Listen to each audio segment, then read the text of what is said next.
नीतीश कुमार जी बिहार में सरकार चला रहे हैं। हाँ। और उन्होंने बीजेपी के कहने से मंत्रिमंडल से हमें बाहर किए हैं। हाँ। ये उन्होंने स्पष्ट कर दिए हैं। जी। 6 लोग हैं। 6 लोग हैं।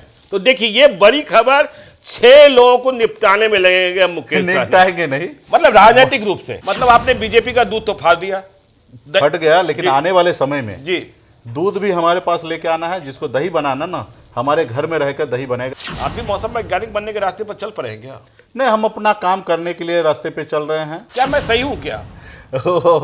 समय आएगा, अच्छा। आप देख लीजिएगा। हाँ। और निश्चित तौर पे जिन लोगों ने मेरे साथ गलत किया। नमस्कार, मेरा नाम ज्ञानेश्वर है और आप देख रहे हैं लाइव सिटीज। देखिए मेरे साथ हैं मुकेश सहनी जी, मंत्री नहीं पूर्व मंत्री, वीआईपी के मुखिया। और इन्हें मंत्री से पूर्व मंत्री बनाया किसने? बीजेपी ने।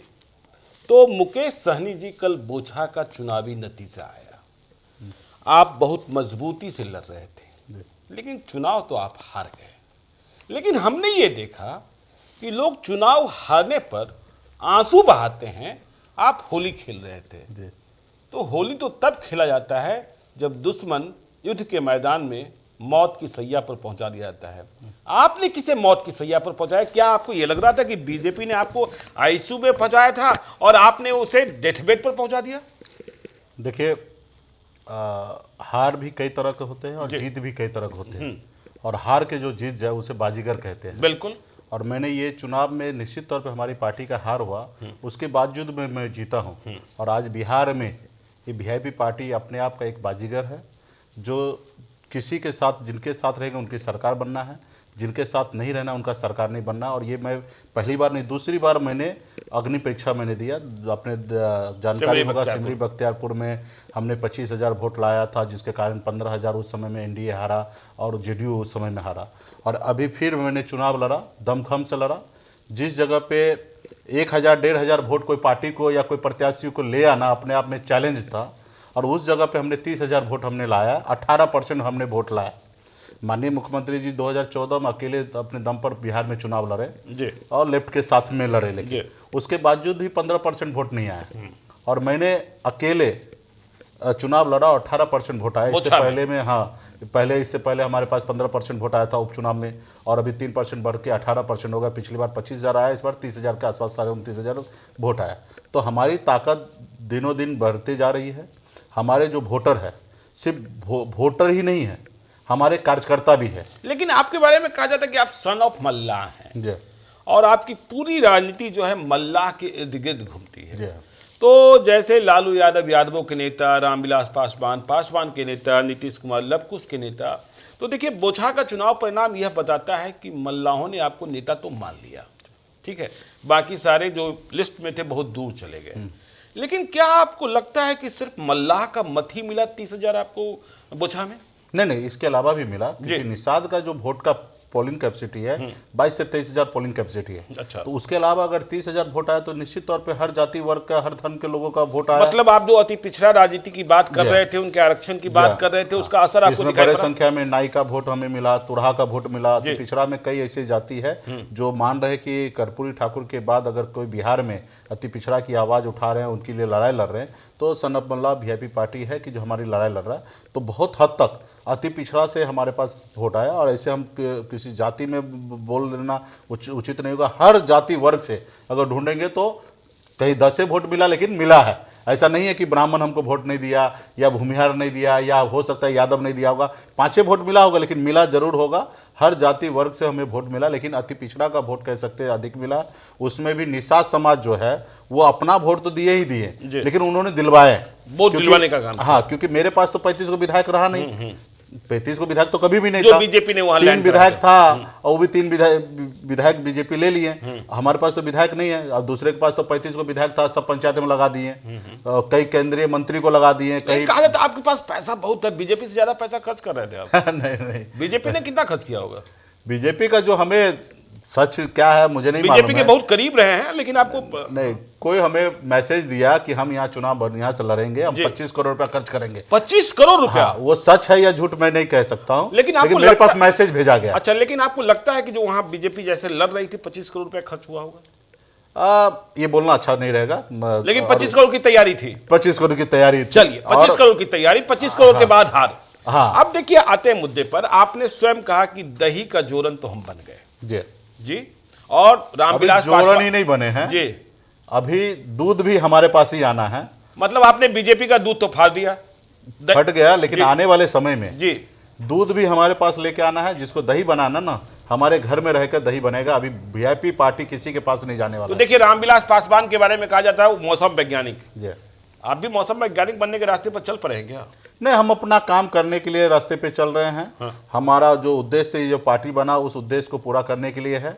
और बिहार के 13 करोड़ जनता के लिए पार्टी बना है, और हर जाति वर्ग को लिए हम लोग काम करेंगे। अगर जनता ने हमें मौका दिया, बिहार के लोगों ने हमें मौका दिया, तो उसके लिए हम काम करेंगे। आपने हम देखा होगा कि मेरी ज़िंदगी में मैंने संघर्ष करके इस मुकाम को मैंने पाया है। 900 रुपये महीने पे नौकरी करके मैं इतने बेहतर मुकाम तक मैंने हासिल किया। तो मुझे पता है कि घर परिवार या अपने संस्थान को कैसे चलाया जाता। तो उसी तरीके से मैं यहाँ पे हूँ।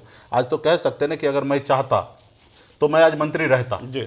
लेकिन मैंने अपने लिए मैंने कभी नहीं सोचा। आपने हम कुर्बानी अपने दे दी। लोगों के लिए चाहा। जी। मैं चाहता तो सिमरी बोछा में हम चुनाव नहीं लड़ते। जब ये मेरा प्रत्याशी आरजेडी में चला गया तो हमारे लिए तो आसान था कि हम कह देते कि भाई हमारा प्रत्याशी चला गया, हम क्या करेंगे, हम पीछे हट जाते। लेकिन हमें पीछे हटने का मतलब है बिहार के 1.25 करोड़ निषाद पीछे हटना, बिहार के करोड़ों अति पिछड़ा पीछे हटना।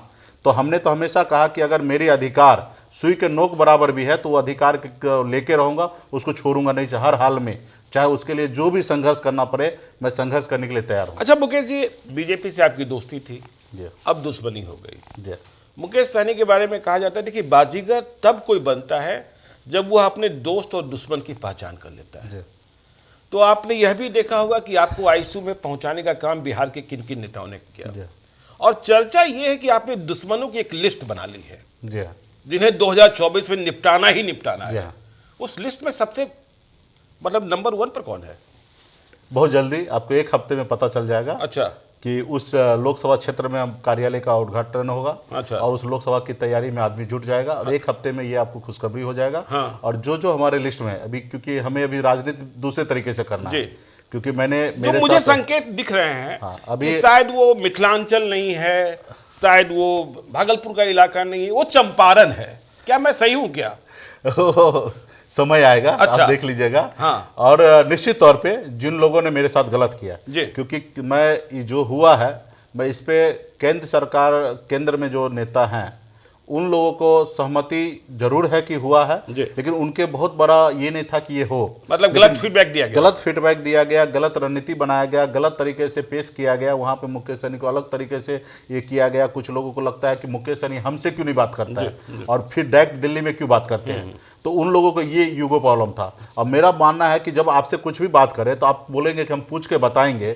जब आप पूछे के बताएंगे तो हम डायरेक्ट वहीं से क्यों ना पूछ ले। सही बात है। तो जब आपके पास वो मतलब आप डायरेक्ट लाइन में विश्वास करते हैं, इनडायरेक्ट में विश्वास नहीं करते? हाँ, आपके पास वो हैसियत ही नहीं है जी। डिसीजन लेने का। हाँ। और जब डिसीजन लेने का हैसियत नहीं तो मैं आपसे क्यों बात करूं। सही। तो ये बात को लेकर उन लोगों को तकलीफ होता था कि मुकेश सहनी हमसे क्यों नहीं बात करता है, डायरेक्ट दिल्ली में क्यों संपर्क रखता है। और इसी के कारण है कि गलत रणनीति, गलत फीडबैक देके दिल्ली में वीआईपी पार्टी को प्रोजेक्ट किया गया। और उसका कारण है कि आप देखिए कि किस तरीके से अभी इस चुनाव में चलिए, हुआ है। दुश्मनों को आप निपटा देंगे, तैयार हैं 2024 के लिए? जी हाँ, अब तो सभी लोग आपसे बात कर रहे हैं। जरूर। सुने आरजेडी भी संपर्क में है, सुने चिराग पासवान भी संपर्क में है, आपको जितने मत मिले हैं तेजस्वी यादव भी खुश हैं। बिहार की राजनीति में मैं यही समझना चाहता था, नीतीश कुमार, तेजस्वी यादव, बीजेपी, इन तीनों में आपको आज की तारीख में, जब बोछा में आप हार गए हैं, बीजेपी को आपने हरा दिया है, सबसे अच्छा कौन लगता है, सबसे बुरा कौन लगता है? ना मेरे लिए सबसे बुरा कोई है, हाँ। और ना ही सबसे अच्छा कोई है। नीतीश कुमार जी के प्रति आपका क्या रो? नीतीश कुमार जी बिहार में सरकार चला रहे हैं। हाँ। और उन्होंने बीजेपी के कहने से मंत्रिमंडल से हमें बाहर किए हैं। हाँ। ये उन्होंने स्पष्ट कर दिए हैं। जी। उन्होंने ये मैसेज दे दिया कि मैंने आपको बाहर नहीं किया है। मतलब आपको नीतीश कुमार ने बाहर नहीं किया, बीजेपी एक कहने पर बाहर जी किया। हाँ। मतलब नीतीश कुमार की हमदर्दी आपके साथ है, कह सकते हैं, क्योंकि उन्होंने इस तरीके से प्रेस रिलीज जारी की है। तो कहीं ना कहीं तो उनको पता है कि जो हम करने के लिए जा रहे हैं वो सही नहीं है। अच्छा। और उन्होंने ये चीज हमको या देश को और राज्य को बता मतलब दिया आपको लग रहा है कि आपको बर्खास्त करते समय नीतीश कुमार जी को दुख हुआ होगा? निश्चित तौर पे, तभी तो ऐसे प्रेस रिलीज उन्होंने जारी किया कि अच्छा। मेरे कहने से, बीजेपी के कहने से हमने इनको मंत्रिमंडल से बाहर कर रहे हैं। अच्छा। तो कह सकते हैं कि उन्होंने इतना सोच लिया। तो वही मेरे लिए काफी है। इसका मतलब कभी आपको साथ चलने की जरूरत पड़ी तो नीतीश कुमार के साथ चल सकते हैं? वो डिपेंड करेगा कि किस तरीके से वो साथ चलना चाहेंगे। अच्छा। ठीक है, और ये आज बोल देना थोड़ा उचित हो नहीं होगा। अभी तो मैंने रास्ता चुना है संघर्ष का। अभी मैं 1.5 साल जी पूरे बिहार में घूम घूम कर हर अनुमंडल में कार्यक्रम करेंगे और बिहार में हम अपने वोटर को कैडर करेंगे। जो मेरे साथ हुआ, क्यों हुआ, मैं क्या करना चाह रहा था, क्यों नहीं हो रहा था वो काम, किस लिए ये सारे समस्या हुआ, उसका शॉर्ट वीडियो फिल्म बना के गांव-गांव में चला के दिखाया जाएगा, बताया जाएगा। और हम क्या चाहते हैं ये सारे बता के कैडर करके हम 2024 की तैयारी करेंगे। 2024 की और तैयारी 2023 में जून के बाद जी। हम डिसीजन लेंगे कि हमें किस तरीके से राजनीति करना है। बीजेपी के साथ फिर से किसके साथ राजनीति करना है, अच्छा। कैसे राजनीति करना है, हाँ। ये 2023 में जाके डिसीजन लेंगे। और पार्टी के बहुत सारे साथी मतलब हैं। ये डिसीजन बीजेपी के साथ भी हो सकता है, तेजस्वी यादव के साथ भी हो सकता है। किसके साथ होगा वो डिसीजन हमारे पार्टी के और भी साथी रहेंगे। तेजस्वी यादव को आपने साथ छोड़ा था 2020 में, जी। अब 2020 से 2022। देखिए, मैंने कभी किसी को साथ नहीं छोड़ा। ठीक है, उन्होंने सब लोगों ने हमें छोड़ा, आपको छोड़ दिया। हमारे साथ लोगों ने गलत किया। हाँ ठीक है, आपने वहां भी अपमान का बदला लिया था, यहां भी अपमान का हाँ, बदला लिए। हाँ। तो आप 2020 से 2022 के बीच में तेजस्वी के व्यवहार में, तेजस्वी की नेतृत्व क्षमता में कोई परिवर्तन देख रहे हैं, पॉजिटिव निगेटिव? देखने के लिए नहीं मिल रहा है। देखने के लिए नहीं मिल रहा है। मतलब अभी तेजस्वी को मेहनत करने की जरूरत है। मेहनत करने की जरूरत है हाँ। और उनको समझने की आवश्यकता है, हकीकत समझना पड़ेगा। लालू यादव की पाठशाला के बारे में क्या सोचते हैं आप? लालू यादव तो हम तो हमेशा हमने कहा हाँ। कि लालू जी हमारे दिल में बसते हैं लालू जी आपके दिल में बसते हैं और मैं हमेशा उनके बताए हुए रास्ते पे चलूंगा। लालू जी ने आपको कह दिया मुकेश आओ मुझसे मिलने, तो आप जाएंगे मिलने? जरूर मिलेंगे, जरूर जरूर मिलेंगे। जरूर मिलेंगे। और जो दुश्मन है उनको निपटाएंगे भी।